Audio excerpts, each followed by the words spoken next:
Bonjour à tous, avec l'aide de Dieu, nous allons étudier le troisième chapitre des lois de Gneva du vol dans le Rambam. Au début de ce chapitre, le Rambam va nous ramener une notion talmudique qui s'appelle Kamleb de Rabamine. Le Rambam ne va pas dire ces mots, mais c'est l'idée que lorsque quelqu'un il a deux sanctions, on lui donne la sanction qui est la plus grave, la plus difficile, et non pas la petite, il sera exempté de la petite sanction. Par exemple, imaginons quelqu'un, Chaz Shalom, Dieu en préserve, il transgresse le Shabbat volontairement. Il est passible de ce qu'il a, d'être lapidé, donc la peine capitale. Imaginons qu'au même moment où il a transgressé cela, il a endommagé le bien de quelqu'un d'autre, ou il a volé le bien de quelqu'un d'autre. Évidemment, en plus de la peine capitale, il a aussi le devoir de rembourser ce qu'il a endommagé ou ce qu'il a volé.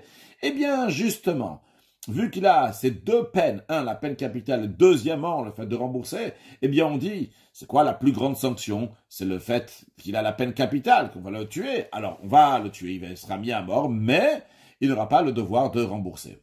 Et nous allons voir que ça va encore plus loin. Même si quelqu'un, il a transgressé Shabbat par inadvertance, il n'a pas fait exprès, il n'était pas conscient, il avait oublié que c'était Shabbat aujourd'hui, et au même moment, il a transgressé, en même temps, il a endommagé ou il a fait un vol d'un objet de quelqu'un, eh bien, il sera exempté de rembourser, même qu'il n'a pas la peine capitale. On apprend ça des versets, en tous les cas, ça c'est le principe. Ce principe-là s'applique aussi dans le cas où quelqu'un, il a fait une avéra sur laquelle il est passible de malcoute, de recevoir les 39 coups de bastonnade. S'il a fait ça intentionnellement et qu'il a été averti qu'il va concrètement recevoir les 39 coups de bastonnade, pas qu'il aurait pu les recevoir dans un cas où il a fait par inadvertance, ou qu'il aurait pu les recevoir, mais concrètement il va pas le recevoir, ou bien qu'il a fait ça volontairement, mais il n'a pas eu d'avertissement, donc concrètement il va pas recevoir les 39 coups de bastonnade, mais dans un cas où il reçoit concrètement les 39 coups de bastonnade pour avoir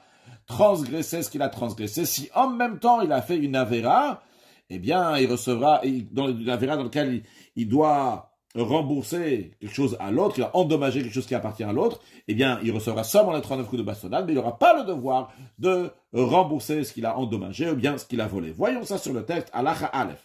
Le Rambam nous dit qu'on a déjà expliqué dans les lois de Nara Betula, que tout celui qui transgresse une transgression de la Torah sur laquelle on est passible de la peine capitale, et qu'en même temps, il a aussi le tachloum, le devoir de rembourser, eh bien, Eino Meshalem, il ne rembourse pas, et ça va jusqu'à que, même s'il a fait ça par inadvertance, mais s'il avait fait ça intentionnellement, il aura la peine capitale, bien que maintenant, concrètement, il n'a pas la peine capitale, parce qu'il a fait ça par inadvertance, malgré ça, il n'a pas le devoir de rembourser. Aussi, on a étudié là-bas, dans les lois de Nara Betula, que celui qui fait une transgression sur laquelle il est passible de 39 coups de bastonnade, mais en même temps, il a aussi le devoir de rembourser de l'argent. On a appris là-bas qu'il a seulement la plus grande sanction, donc le loquet, qu'il a les 39 coups de bastonnade, mais il ne va pas rembourser. Pourquoi? La règle, le fichier ça n'existe pas.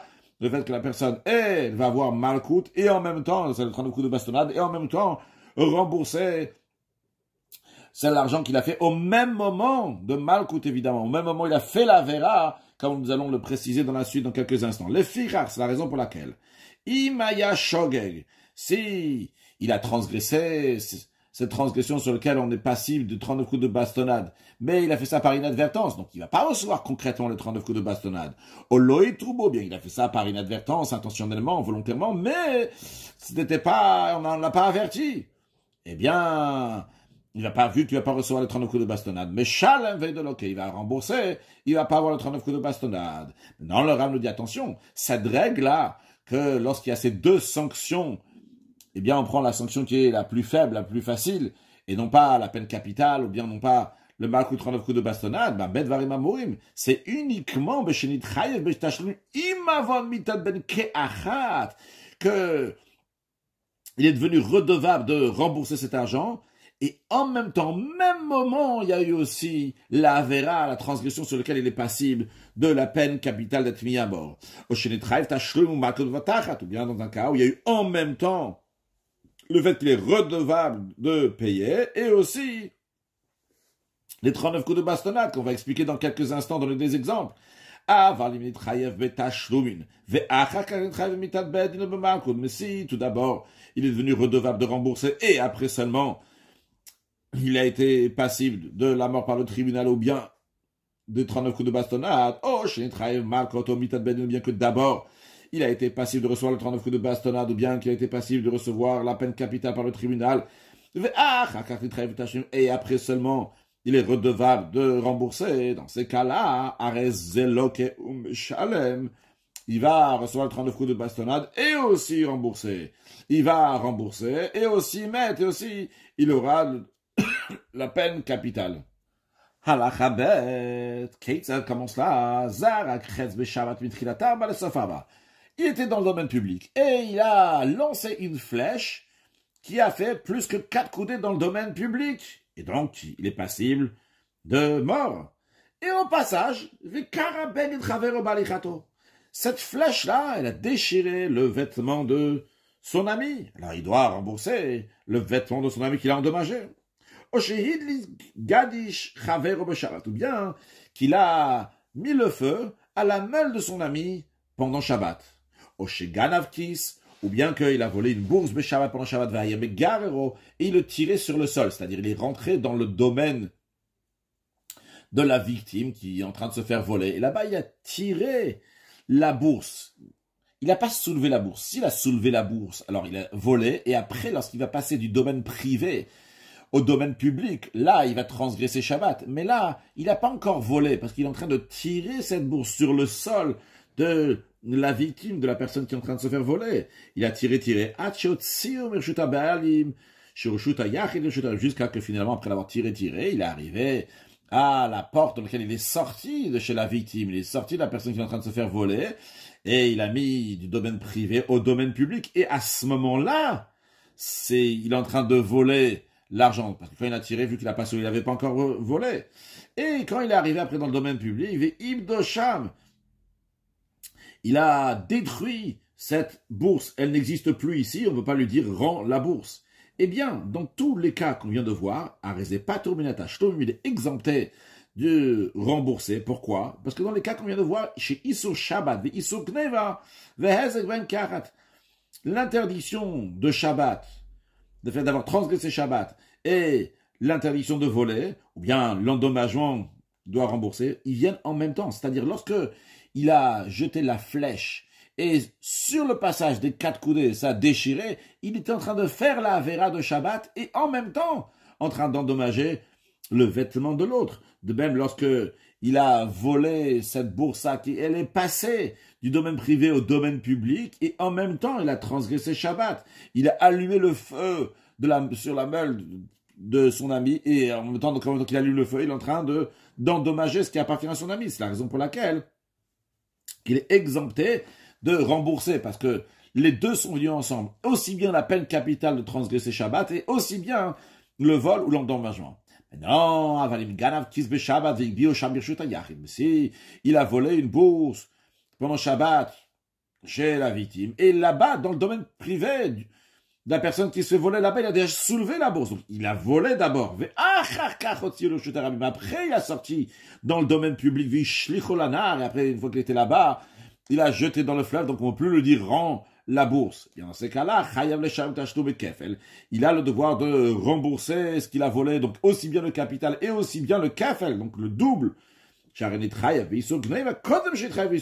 que il a transgressé, il était redevable donc de rembourser ce qu'il a volé dès qu'il a soulevé ce porte-monnaie qui était dans le domaine privé, avant qu'il soit passible de la peine capitale, donc d'être lapidé parce qu'il a fait sortir d'un domaine privé au domaine public. Donc les deux devoirs ne sont pas venus en même temps. Quand je dis le devoir, c'est le chiyuv de voler, il est venu d'abord, et après le chiyuv de Shabbat est venu après. C'est basé de même tout ce qui est similaire à ça. Donc ça, c'était des exemples lorsqu'il y a la mort et le vol ou l'endommagement. Est-ce que ça vient ensemble ou ça vient pas ensemble? Maintenant, parlons lorsqu'il s'agit de Malkout. Malkout, on est 39 coups de bastonnade avec le devoir de rembourser. Quelqu'un, il a coupé l'arbre de son ami le jour de Yom Tov. couper pendant Yom Tov, quelque chose qui est rattaché au sol, c'est kotzer, donc c'est cueillir pendant Yom Tov, ce qui est interdit, des 39 travaux qui sont interdits. En plus du fait qu'il a transgressé Yom Tov, il a aussi le devoir de rembourser l'arbre, c'est pas son arbre, c'est l'arbre de son ami. Vehitubo. Et attention, c'est important ce détail-là, qu'ils ont averti, les témoins lui ont dit avant, sache que c'est interdit ce que tu vas faire. Et vu que tu vas couper un arbre pendant Yom Tov, eh bien, couper un arbre, tu vas recevoir Malkout. Il dit que t'as gardé Yom Kippourim, encore un autre exemple, il a allumé la meule de son ami, mais c'était le jour de Kippour. Alors, le jour de Kippour, c'est quelqu'un qui un des 39 travaux, c'est pas ce qu'il a, il n'est pas lapidé, mais s'il a fait intentionnellement, il sera passible de ce qu'on appelle karet, donc c'est une mort céleste. Et s'il transgresse donc cet interdit-là sur lequel on a cette mort céleste, eh bien, il est loqué, il reçoit les 39 coups de bastonnade. Donc celui qui a été averti donc le jour de Kippour et qui a allumé cette meule, on lui dit attention, lui tout beau, ils l'ont averti, ils lui ont dit tu sais, c'est interdit ce que tu vas faire, tu vas recevoir les 39 coups de bastonnade. Donc ici, il y a eu et l'interdiction de transgresser Kippour et il reçoit Malkout sur ça, et aussi l'interdiction donc de voler, de brûler ce qui appartient à son ami.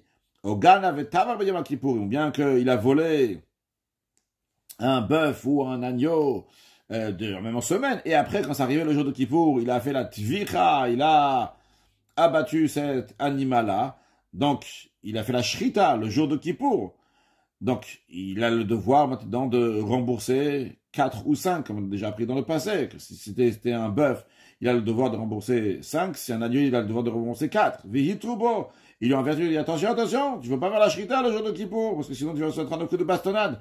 Alors, dans tous ces cas-là, aussi bien l'endommagement, le vol qu'il est en train de faire, et l'interdiction de transgresser Yom Tov ou Kippour est venu en même temps. Donc, Patur min hatashlumin, il est exempté de rembourser, parce que dans tous ces cas-là, il va avoir Malkout. Vu qu'il va avoir Malkout 39 coups de bastonnade, il est exempté du paiement. Le paiement, c'est la petite sanction. Et tout ça, c'est seulement s'il a été averti avant. Aval, si les témoins l'ont pas averti avant qu'il va couper l'arbre, ou avant qu'il va allumer le feu, ou bien avant qu'il va faire la shrita. Dans tous ces cas-là, chayav betashlumin, il a le devoir de rembourser, vu qu'il va pas recevoir Malkout. Parce que pour recevoir Malkout, le 39 coups de bastonnade, c'est obligé qu'il y ait une hatera, un avertissement. S'il n'y a pas eu l'avertissement, vu qu'il va pas recevoir Malkout, eh bien, il va devoir rembourser. Et il devra rembourser 4 ou 5 fois, donc si c'est un bœuf ou si c'est un agneau. Pour un bœuf, 5, pour l'agneau, 4. Halacha gimel, ganav shetara b'shabbat. Il a volé un animal, et après cet animal-là, quand ça arrivait le jour de Shabbat, il a fait la shrita de cet animal. Oh, la vodazara, bien que il a volé et il a fait la shrita de cet animal pour l'idolâtrie. Alors là aussi, il est chayav la passive d'être lapidé parce qu'il a offert un animal à l'idolâtrie. Afilu bishgaga, même dans un cas où il a fait ça par inadvertance, comme on a appris tout à l'heure, que lorsqu'il s'agit de quelque chose qui est chayav mitad bedin, quelqu'un est passible de la peine capitale par le tribunal, que s'il a fait ça par inadvertance, eh bien, patur bitashloum abavachamisha, il est exempté de rembourser comme s'il avait fait exprès, que Moshe Rabbeinu, comme l'expliquait dans la première halacha. Halacha dalet, haïta parashula etzlo. S'il y avait une vache qui était chez lui, il avait pris donc pour l'emprunter. Donc évidemment, il a le droit de l'utiliser, mais lui, il a décidé de l'égorger avec l'intention de la voler. Et quand est-ce qu'il a fait ça? C'est ça, tuvacha beshabbat derek neva. Il a fait la shrita pendant Shabbat, l'intention de voler. Eh bien, patur afmina kefel. Il est exempté même du kefel. C'est-à-dire, pas seulement qu'il n'a pas le devoir de payer 4 ou 5, comme on a vu dans la lachabet, que si quelqu'un, il a volé, après il avait fait la tvicha pendant Kippour, on a dit qu'il est exempté de payer 4 ou 5. Mais le kefel, je ne l'ai pas dit là-bas, mais il doit le payer le double, pour le fait d'avoir volé en semaine.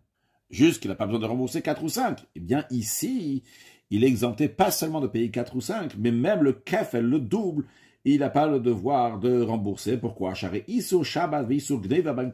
que l'interdiction de Shabbat et du vol viennent en même temps au moment où cette personne-là, elle fait la shrita, elle est en train d'abattre cet animal qu'on lui a prêté, eh bien, il est en train de voler. À un moment, il est en train de voler, il est en train de faire la shrita pendant Shabbat. Alors, il a la peine capitale, il doit être lapidé.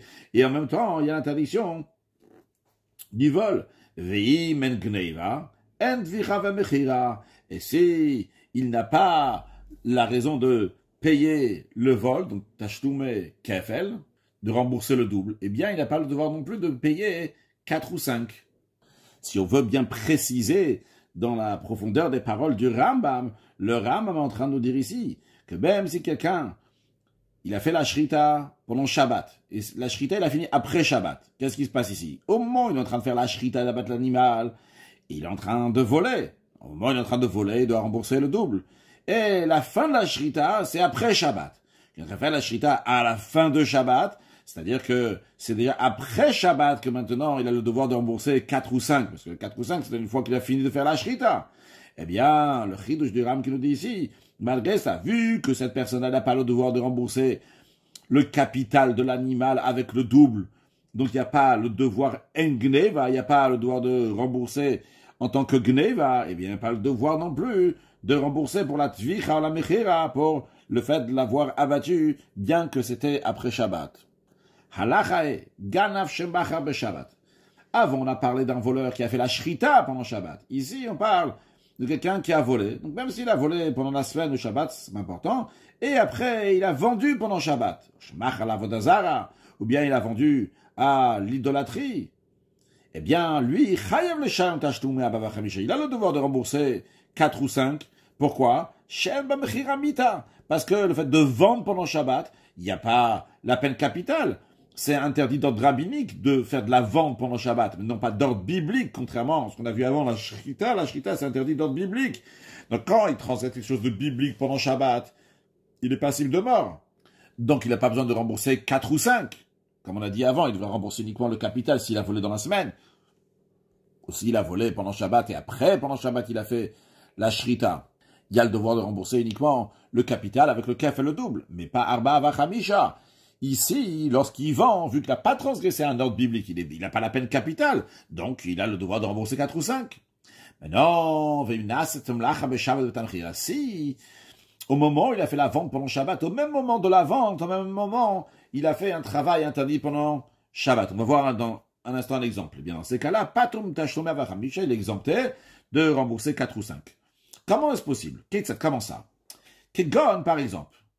On va dire que Rouven c'est le voleur et ils vont à Shimon.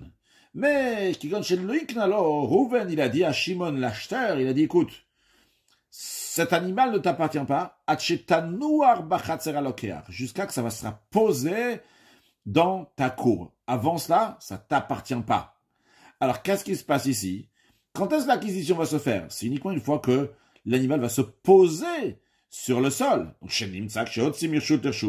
il se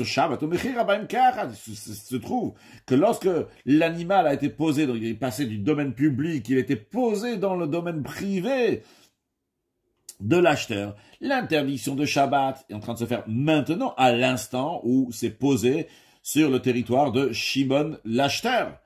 Et en même temps, c'est à ce moment-là, donc il y a eu l'achat, et en même temps, il y a eu l'interdiction de Shabbat. Donc, c'est vrai que la mechira, la vente en elle-même, ne rend pas passible de mort. Mais si la vente a été faite de manière que la vente se fait au moment où il transgresse Shabbat, à ce moment-là, la personne, vu qu'elle est passible de mort, et en même temps il transgresse, et en même temps il a volé, eh bien, il n'a pas le devoir de rembourser 4 ou 5. Halacha vav, asa shaliach lishkotlo.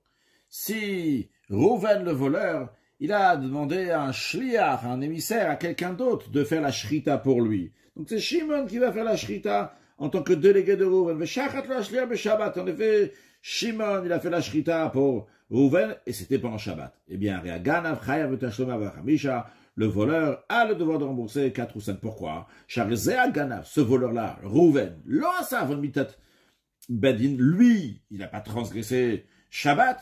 C'est son délégué qui a fait ça. On a déjà expliqué dans le chapitre 2, que celui qui fait la shrita de ce qu'il a volé par un délégué, c'est lui qui a le devoir de rembourser 4 ou 5, et c'est le cas aussi ici. S'il y avait 2 témoins qui témoignaient que Rouven a volé un bœuf ou un agneau, après, que ce soit eux-mêmes, donc les mêmes témoins, qui vont témoigner que Rouven, il a abattu l'animal ou bien qu'il a vendu l'animal. Ben shidua cherim shetavach umachar. Ou que ce soit donc des autres témoins, pas les témoins du vol. C'est d'autres témoins qui témoignent qu'il a fait la shrita ou qu'il a vendu. Mais shalem tashlum arba v'chamisha, il rembourse 4 pour l'agneau et 5 pour le bœuf. Bien qu'en général, un témoignage, c'est uniquement lorsque le témoin il témoigne sur la totalité de la chose, pas sur la moitié de la chose. Ici, on aurait pu dire à l'instant, il y a le premier témoin qui témoigne qu'il a volé, le deuxième témoin qui témoigne qu'il a fait la shrita, mais à l'instant, peut-être il a fait la shrita de quelque chose qui lui appartient à lui, qui dit qu'on va faire confiance au deuxième témoin que c'est bien ce qu'il a volé avant. Ici, on ne dit pas ça. On dit, c'est pas une demi-chose. Vu que les témoins du vol, ils témoignent la totalité, que c'est la totalité de ce qui s'est passé d'un vol de cet animal. Et cette personne-là, dorénavant, doit payer le capital et le double basé sur les témoins qui ont vu le vol. Alors aussi, lorsqu'après, il y a les témoins qui vont venir et dire, cette personne-là, elle a fait la shrita, bien, elle a vendu, bien qu'ils s'appuient sur ceux du vol. Mais eux, ils témoignent sur une totalité que cette personne-là, elle a bien fait la shrita, et nous, on s'appuie aussi sur les autres témoins pour savoir que c'est la shrita de ce qu'il a volé. Non, si, il y avait 2 témoins qui témoignaient qu'il a volé, et un témoin qui témoigne qu'il a fait la shrita ou qu'il a vendu. Bien que de lui-même, il a avoué qu'il a fait la shrita ou vendu. Mais shalem tashlum kefel, il a le devoir en effet de rembourser le capital et le double.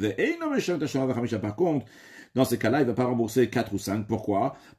Si c'est un seul témoin, c'est pas suffisant, il en faut 2. Et quand c'est lui-même qui dit qu'il doit rembourser, et que c'est lui qui a fait la shrita ou la mechira, et donc la vente, et donc il doit rembourser, il ne devra pas rembourser. Pourquoi? Shamod et biknas pato, parce que celui qui avoue qu'il doit payer une amende, eh bien, il n'a pas le devoir de la payer, comme on a appris avant, dans chapitre 1. Alachachet, suite à ce qu'on vient de dire, imaginons Mishahod Abiknas. Donc quelqu'un, comme on vient de voir, il reconnaît être passible d'une amende. Et après, il y a des témoins qui viennent et disent, ah oui, lui, bien sûr, il a fait ci et ça, par exemple, donc il a fait la shrita d'un animal qu'il a volé, il doit payer cette amende-là. Alors, est-ce que on va dire, il y a des témoins, ou bien on va voir ce que lui a dit, ce que lui a reconnu. On a dit, quand lui l'a reconnu, il est exempté. S'il y a des témoins, il doit payer. Mais là, le truc, c'est que les témoins, ils sont venus après. Alors, il faut voir comme ça. S'il a reconnu avant que les témoins viennent, il y avait les 2 conditions. 1, c'était devant 3 juges, donc qui sont aptes à juger.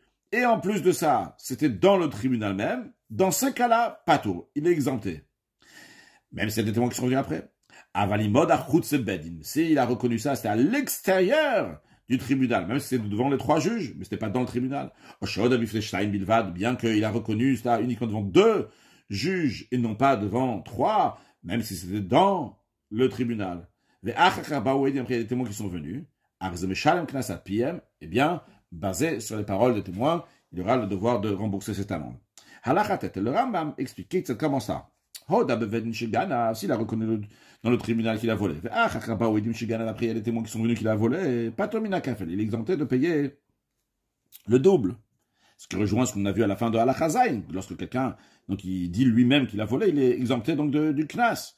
Parce que il s'est tenu redevable du kern du capital avant que les témoins soient venus. Mais si, lorsqu'on l'a amené au tribunal pour qu'il avoue qu'il a volé, il dit non, j'ai rien volé. Je sais pas, tarat sominakol, que par cela il s'est acquitté de tout. C'est-à-dire, il n'a pas besoin de payer ni le capital, ni le double, ni 4 et 5. Ou bah, oui, du Après, il y a des témoins qui sont venus. Qu'est-ce qui témoigne les témoins? Uniquement qu'il a volé. Rien de plus. Après, lui, il a dit au tribunal, vous savez, les témoins là, ils ont dit que j'ai volé, mais vous savez, aussi, tavartir machati. J'ai fait la shrita et je l'ai vendu. Donc, il a avoué sur l'amende qu'il doit rembourser 4 ou 5. Alors, si après, il y a des témoins qui sont venus, qui ont témoigné aussi sur le fait qu'il a fait la shrita, bien qu'il a vendu. Dans ces cas-là, cette personne-là, on ne dit pas, il a avoué l'amende, il ne doit rien rembourser de cette amende-là, donc de 4 ou 5. Lui, mais Shalom Tachon Vachamisha, il va devoir rembourser en plus. Donc, parce que le premier témoin avait déjà fait qu'il devait rembourser le capital et le kefel, il devra aussi rembourser 4 ou 5. En tout, on va rembourser 4 ou 5. Pourquoi? Parce que quand les témoins sont venus, ils ont dit, t'as volé. Ok, une fois que les témoins sont venus, il a dit il a volé, et il doit rembourser le capital et le double. Il dit, ah, j'ai fait la shrita. Mais quand il dit j'ai fait la shrita, est-ce qu'il s'est engagé à payer quelque chose? Rien du tout. Parce qu'il n'a pas le devoir de payer, vu que c'est lui qui a avoué. Alors lorsqu'après, les témoins, ils viennent, et ils disent, t'as fait la shrita. Alors à ce moment-là, on lui dit, tu dois rembourser. Halacha Yud, Agonev Shosh Ashne Shutafim.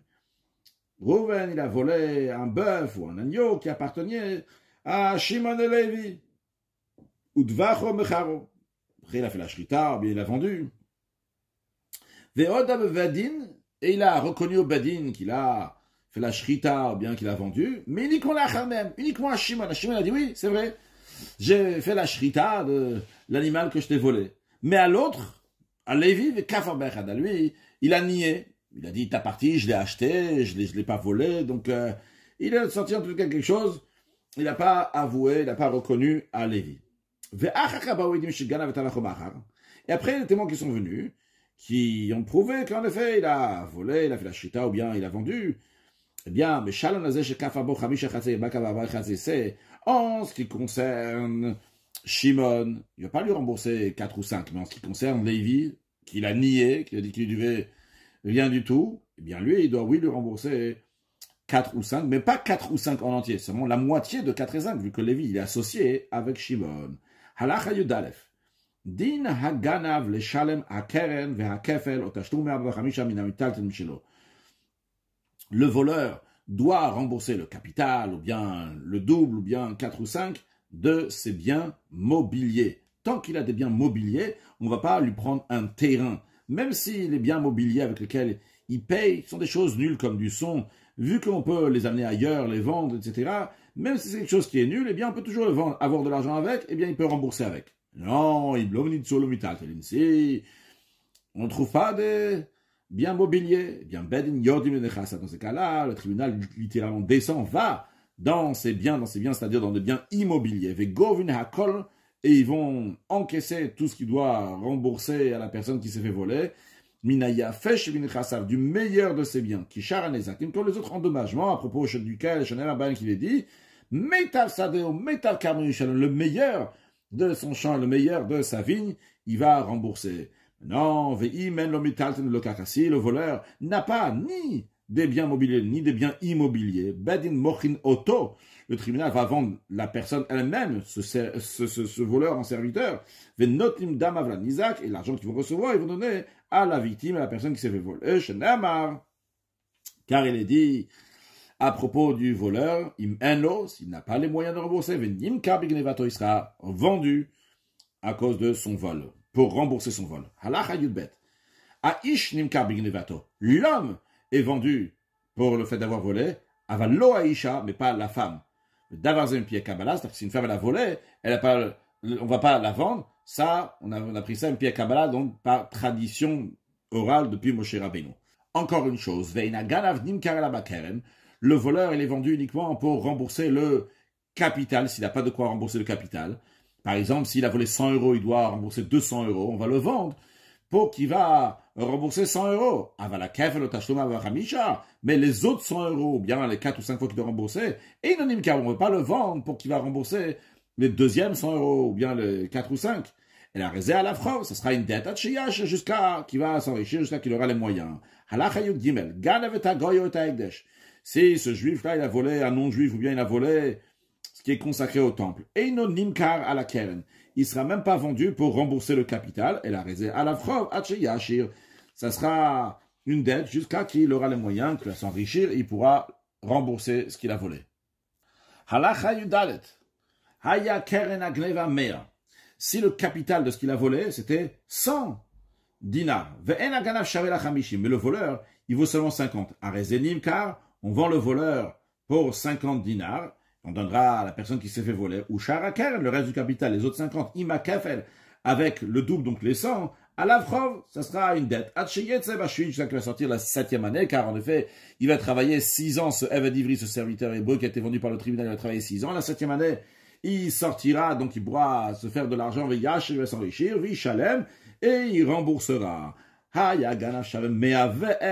Si le voleur valait 101 dinars, et le capital vaut seulement 100, Eino Nimkar.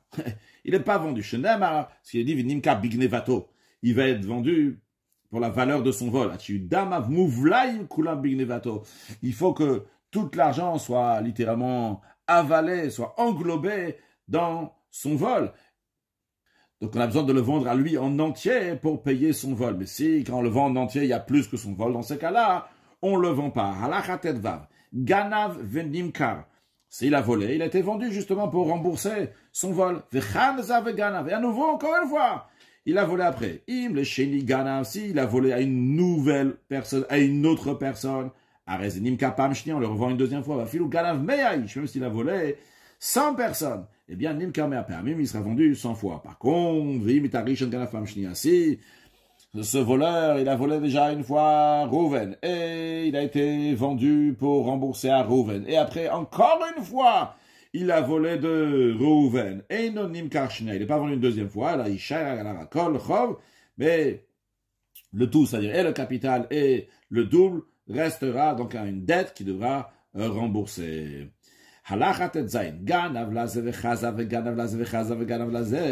S'il a volé à Reuven, et après il a volé à Shimon, et après il a volé à Lévi, et on n'a pas encore vendu pour qu'on rembourse quoi que ce soit, eh bien, Kulan Shutafimbo, les trois, Reuven, Shimon et Lévi, sont associés dans ce voleur, c'est-à-dire pour le vendre, et ils vont prendre l'argent pour que ça va rembourser ce qu'il a volé. Si l'argent qu'on va voler ce voleur, ça va correspondre au capital des trois, par exemple, qu'il a volé 30, 30 et 30, et quand on le vend c'est 90, au pachot mina keren, ou bien qu'il a volé 30, 30 et 30, mais et quand on va le vendre, ça sera seulement 60, eh bien, Nimkar, dans ce cas-là, on le vend, mais Chalkin Benay vont partager l'argent de la vente entre eux, ou Sharak Felot, après le double qu'il doit rembourser, il doit rembourser et encore 30, et encore 30, encore 30 à Reuven, à Shimon, à Lévi, eh bien tout ça, Chovalav, ça sera une dette qu'il doit rembourser plus tard. Maintenant, si, quand on va le vendre, il va falloir 91 dinarim, alors qu'il doit rembourser seulement 30, 30 et 30, donc 90. Dans ces cas-là, Einonim, car il n'est pas du tout vendu, Ve'akol Chovalav Yashir, et donc, tout, aussi bien le capital, donc les 90, aussi bien le double, qui doit rembourser encore 90, donc les 180, sont un chov, sont une dette qu'il a jusqu'à qu'il va s'enrichir. Deux associés, Reuven et Shimon, qu'ils ont volé ensemble. Eh bien, ils vont partager le remboursement entre eux. Par exemple, donc s'ils ont volé 100, alors l'un il doit rendre 50 et 50 pour le capital, et en plus de ça, ils doivent rajouter chacun encore 50 et 50, même si c'est pour 4 et 5. Aussi, s'ils n'ont pas les moyens, eh bien chacun, il va devoir être vendu pour payer la somme qu'il faut. Donc s'il n'a pas les 50, eh bien on va le vendre dans les règles, comme les règles qu'on a dit avant, pour rembourser les 50. Et non nimkar. Si quand on va le vendre, ce sera plus que la partie du capital qu'il doit rembourser, il ne sera pas vendu. Imaginons que Reuven et Shimon, ils ont volé, et chacun doit rembourser 50. Quand tu vends Reuven il vaut 50 ou moins que 50, on va le vendre pour rembourser 50 ou moins que 50. Shimon, il vaut 51, Shimon, on ne pourra pas le vendre. Conclure avec un mot de chassidoute, lié indirectement avec ce que nous avons appris aujourd'hui. On a parlé des témoins. Il est dit à propos du peuple juif que Atem Eidai, vous êtes mes témoins. Dans la chassidoute, c'est expliqué que lorsque le juif y témoigne, c'est pas sur même mal école le fait qu'Akadosh Baruch Hu remplit les mondes. Ça, c'est même un goy, il peut le voir et comprendre. C'est pas non plus sur Sovev Kol Almin, la lumière divine qui entoure le monde, parce que ça, Meivin Davar, Mitor Davar, on peut le déduire, que s'il y a une divinité qui est dans le monde, elle vient d'un niveau de divinité qui est au-delà du monde. Mais le juif, il témoigne sur Atzmutonot, sur l'essence d'Akadosh Baruch Hu, qui se dévoilera très prochainement lors de la venue de Mashiach. Now, une excellente journée.